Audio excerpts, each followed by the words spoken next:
Rig Pig says, as a mobile gaming streamer, what growth do you predict on what game? I don't see many Irish big streamers. I don't know about Irish, but I don't know what's going to be next in mobile gaming, big in mobile gaming. So just look at Facebook gaming, see what's trending there. And I would say, don't worry so much about what's next.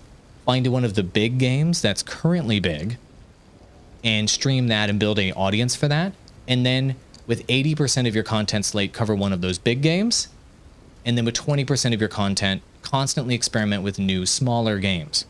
And if you can do that, that can help you break through and kind of find like where the open spots are, if you will.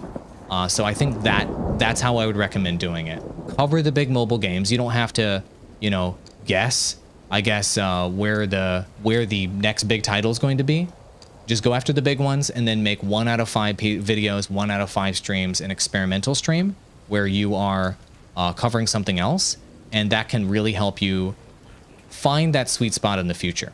But I have been in the prediction game for a long time.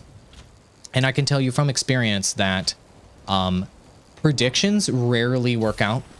And even if you have like a great developer, if you will, the great developers often fall short. They often fall short of your expectations. Their next big game often doesn't hit as hard as you want at launch. And if it does hit as hard as you wanted at launch, a lot of the time, often a million big creators are going to be competing with you for the big boy games, and that's going to be really difficult for you to punch through, okay?